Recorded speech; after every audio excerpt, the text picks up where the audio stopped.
of U.S. nuclear submarines began in 1955. Since then, America has built the most powerful underwater fleet the world has ever known.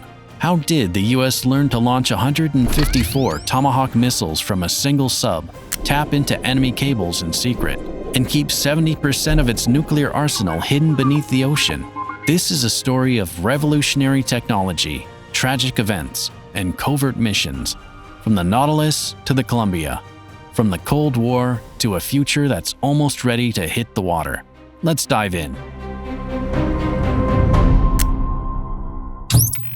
January 17th, 1955. A cold morning at the Groton Shipyard in Connecticut. Steam still rises off the submarine's gray hull. The vessel gently sways at the dock in near silence.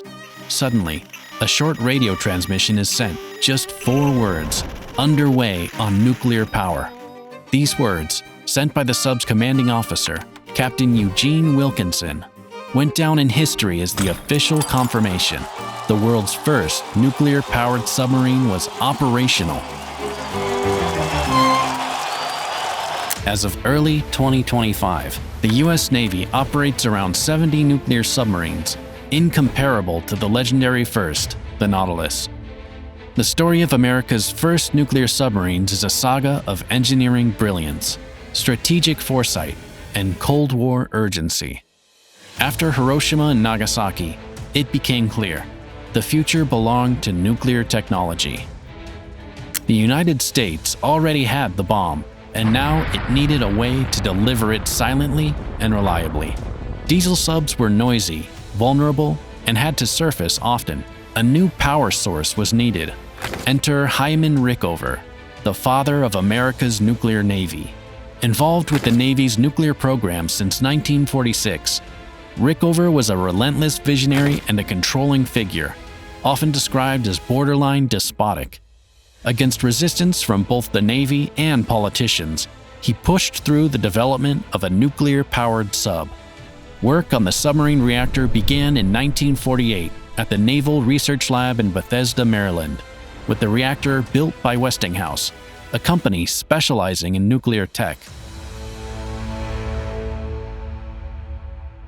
USS Nautilus, SSN 571. The world's first nuclear submarine was launched on January 21, 1954.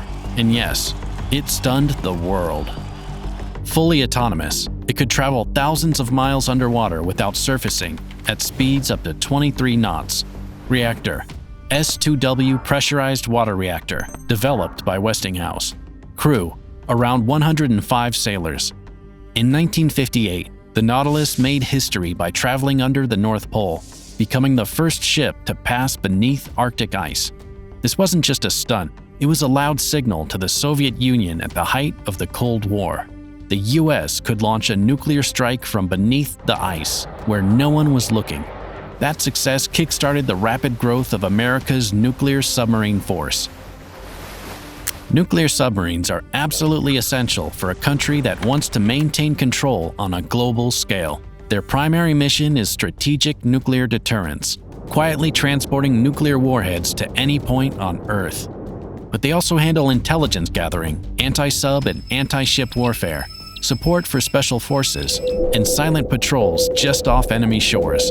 Thanks to their nuclear reactors, these subs can stay submerged for months at a time, operate across vast distances, remain virtually undetectable, and complete missions no surface ship or aircraft ever could. Even today, they are weapons of the shadows, capable of changing the outcome of a war before it even begins. The Nautilus was the first, but not a production model. The first mass-produced nuclear submarine, based on the Nautilus but more compact, was the Skate-class SSN, launched in 1957. It was also the first sub to surface at the North Pole in 1959. Breaking through the ice, the crew held a memorial service for lost sailors, lowering a wreath into the frozen waters in honor of fallen crews. In 1959 came the Skipjack-class SSN, the first sub with a teardrop-shaped hull designed for max underwater speed. It also introduced the S5W reactor, which remained in service into the 1980s. By the way, the USS Scorpion, SSN 589, a skipjack-class nuclear submarine, entered history in tragedy. Its mysterious loss in 1968 still sparks debate, from mechanical failure to a secret conflict with the Soviet Union. That May, the Scorpion was returning from a mission in the Mediterranean to its home port in Norfolk when it vanished. Months later, its wreck was found on the Atlantic seabed, over 3,000 meters deep, southwest of the Azores. 99 crew members died. To this day, no one knows exactly what happened. Only theories remain. 1961, Thresher Permit Class SSN. A new standard for multi-purpose submarines. This was the first attempt to combine speed, depth, and stealth in one platform, and also the scene of the first major tragedy. The loss of the nuclear submarine USS Thresher SSN 593 on April 10, 1963, remains one of the most devastating and pivotal disasters in U.S. naval history. 129 lives were lost, both crew members and civilian specialists. The tragedy had a profound effect on submarine design, operation, and safety protocols worldwide. At depth, one of the seawater pipes failed, either due to a faulty solder or corrosion. Water flooded the engine room, damaging the electrical systems. The nuclear reactor shut down, leaving the sub without propulsion. Efforts to surface failed. The valves had frozen shut. The submarine kept descending and was eventually crushed by the underwater pressure. The disaster led to the creation of the SubSafe program, the world's most rigorous certification and safety system for submarines. Since its implementation, not a single SubSafe certified submarine has been lost. Now we move on to the second generation of U.S. submarines. In 1967, Sturgeon-class SSN was launched. These submarines were bigger, quieter, capable of going deeper, and equipped for under-ice navigation and reconnaissance. Take a look at this. Parsh, a Sturgeon-class submarine, was tasked with deep-sea surveillance, tapping Soviet undersea cables, intercepting signals, deploying spy equipment, and reportedly even planting traps on the ocean floor. It played a central role in Operation Ivy Bells, an NSA-run mission to intercept Soviet communications in the Sea of Okhotsk. Parsh was directly under the command of the National Security Agency, NSA, and operated alongside undersea drones, deep-sea stations, and Navy SEAL teams. It was one of the last Sturgeon-class submarines, but the only one so extensively modified for special missions. Displacement, about 4,200 tons. Lengthened to 122 meters. Reactor, S-5W. Armament, Mk-48 torpedoes, though combat wasn't her main role. Parsh remained in service until 2004. Meanwhile, the 1960s also saw the development of the Lafayette, James Madison, Benjamin Franklin SSBN submarines. 3 generations of one class of strategic missile subs, equipped first with Polaris missiles, then Poseidon, and finally Trident I. These boats formed the backbone of U.S. nuclear deterrence during the Cold War. The third generation gave rise to the legendary multi-purpose Los Angeles and Ohio-class submarines, many of which are still in service. Unlike strategic SSBNs, which carry nuclear weapons and stay hidden in case of global war, multi-purpose subs are active hunters, scouts, and special ops platforms, all in one hull. The Los Angeles class, SSN, included 62 submarines. Yes, this is the workhorse of the Cold War. Speed, 30+ knots. Weapons, Mk-48 torpedoes, Tomahawk cruise missiles, and mines. The Ohio class, SSBN, SSGN, introduced in 1981, is a true giant with nuclear punch, the flagship of the strategic fleet. It carries, and still carries, up to 20 Trident II D5 nuclear ballistic missiles, each capable of deploying around 8 independently targeted warheads. The missile is launched underwater via a gas generator, bursts through the ocean surface, only then the main engine turns on. It leaves the water at a speed of 160 kilometers an hour, and in 30 seconds, it is already rushing into the stratosphere. In theory, A single Ohio-class submarine could obliterate 192 cities. The S-8G nuclear reactor powering the Ohio boats is designed to last the vessel's entire lifetime without refueling. That means decades of submerged, autonomous operation. An Ohio-class submarine goes on patrols up to 90 days, with its exact location often unknown even to top U.S. officials. Just the crew and secure communication systems, nothing more.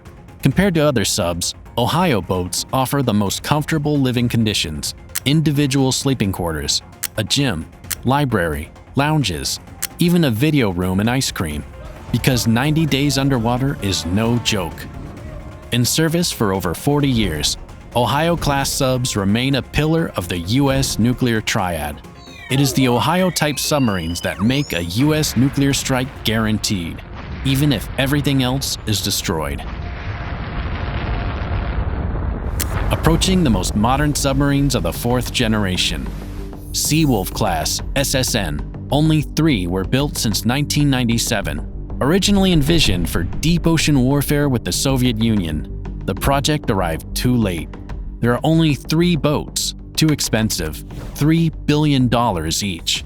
Depth rating, up to 600 meters, ultra quiet, armed with torpedoes and cruise missiles. USS Seawolf was built using modular construction, allowing systems to be installed inside the hull, increasing strength and easing maintenance. The hull is made of HY100 steel, capable of withstanding pressures up to 100,000 psi, making it ideal for deep dives. These subs can be resupplied at sea, using drones, helicopters, and even C-17 cargo planes. And even with all that obvious awesomeness, there is only one completely unique sub in the Seawolf family: Submarine Agent 007. USS Jimmy Carter, SSN-23, is one of the most secretive submarines in the history of the United States Navy. Named after President Jimmy Carter, himself a former submariner, her missions have little to do with public diplomacy. This sub is a heavily modified espionage platform, designed for cable tapping and covert operations straight out of Mission Impossible.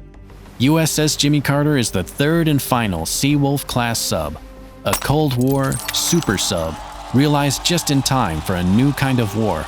Diving depth, more than 600 meters. Speed, up to 35 knots.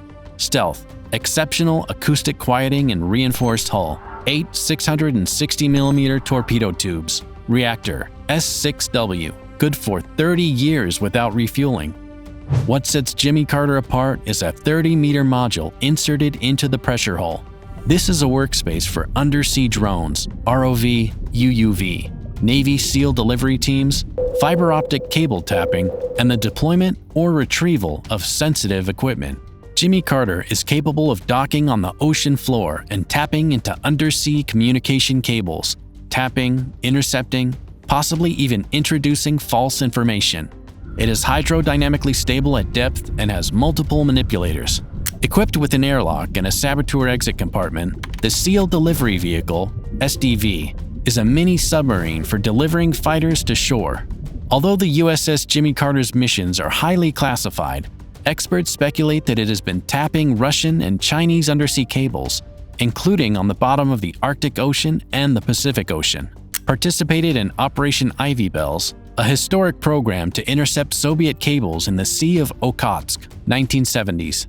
It can inspect the seabed, search for or remove objects, sensors, mines, performs electronic and cyber intelligence functions, not just passive listening, but also active interference in information lines. And Carter is still in the game. According to publicly available data, the boat is active in the Pacific and Arctic in the 2020s. Its visits to Guam, Alaska, and Washington were recorded. Another representative of the fourth generation is the Virginia-class, SSN. It has been serving since 2004 and still under production. These are the backbone of today's U.S. submarine force, designed as quieter, more affordable alternatives to the Seawolf. Their main advantage is versatility. They are equally well-suited for sub-hunting, land attacks, intelligence gathering, and special ops support. They were designed with an open architecture, allowing modules and electronics to be upgraded without rebuilding the entire sub. The latest variants, Block 5, include the Virginia Payload Module, 28 vertical launch tubes for Tomahawk cruise missiles. They have lockout chambers for Navy SEALs and can deploy mini-subs, SDV, unmanned underwater vehicles, and advanced sensors. They're also capable of undersea cable operations and seabed reconnaissance, inheriting some of Jimmy Carter's functionality, and they cost less, around $3.5 to $4.5 billion, compared to over $6 billion for Seawolf-class boats. Both Virginia and Seawolf subs can stay submerged for months without resurfacing, producing water and oxygen from seawater. If not for the need to rotate food and take out trash, they could, in theory, stay underwater for years. So, which of these beauties are still in active service with the US Navy? Among the multi-purpose subs built to hunt enemy submarines and ships, gather intelligence, and support special forces, we've got 26 Los Angeles submarines. Yep, Cold War veterans are still going strong. And then there are 22 Virginia-class submarines, and 8 more are currently under construction. And let's not forget the trio of Seawolf-class boats, powerful, expensive, elite, including the USS Jimmy Carter. What about nuclear-armed submarines designed for strategic deterrence? That role is held by 14 Ohio-class SSBNs, each capable of carrying up to 20 Trident II nuclear ballistic missiles. By the way, an interesting fact, the submarine commander cannot launch nuclear missiles on their own, not even with a direct order. It requires the simultaneous action of 2 officers and the physical opening of a safe containing launch codes, permissive action links. Even if the sub loses contact with the US, it cannot initiate a strike without following this protocol. For land strikes using Tomahawk cruise missiles and special operations support, there are 4 converted Ohio-class submarines. These were originally strategic SSBNs, but were transformed into SSGNs, cruise missile and special forces delivery platforms. All in all, that's around 70 submarines currently on active duty and fully combat ready. And by the way, officers serving on US submarines must pass the toughest exam in the entire Navy, the infamous Rickover Board. Inspired by Hyman Rickover, the father of the nuclear navy, this program is a true ordeal. Candidates are grilled for hours with technical questions, logic puzzles, and thermodynamic problems. If the board doesn't like you, you'll never be allowed on a nuclear submarine. Ever. No other country on Earth has such a powerful submarine fleet, and it doesn't stop there. The future plans are even more impressive. By 2040, the US Navy plans to replace all Los Angeles-class submarines with Virginia-class vessels. At the same time, construction is underway for a new generation of strategic submarines, the Columbia-class SSBN, a new generation of strategic nuclear submarines from the United States, which will replace the current Ohio SSBN fleet starting in the late 2020s. But this isn't just a replacement, it's a quantum leap in stealth nuclear deterrence technology. With an investment of around $130 billion, this is the single most expensive submarine project in history. It is known that Columbia will feature an electric drive propulsion system instead of direct drive turbines, a specially shaped hull, and acoustic coatings that make it extremely hard to detect with sonar. It'll be equipped with advanced combat systems, communications, diagnostics, and a flexible, upgradable electronic architecture that won't require disassembling the hull. The increased level of automation makes it possible to reduce crew size and operational strain. The Columbia is designed not only to carry today's Trident II D5LE missiles, but also next-generation SLBMs, expected in the 2040s to 2050s. In total, each subboat will carry up to 70% of total US nuclear arsenal at sea. It will be more reliable, stealthier, and cheaper to maintain than the Ohio class. It's clear that Columbia will become the backbone of US deterrence strategy in an era of great power competition with China and Russia. Its long-awaited launch is projected for 2028.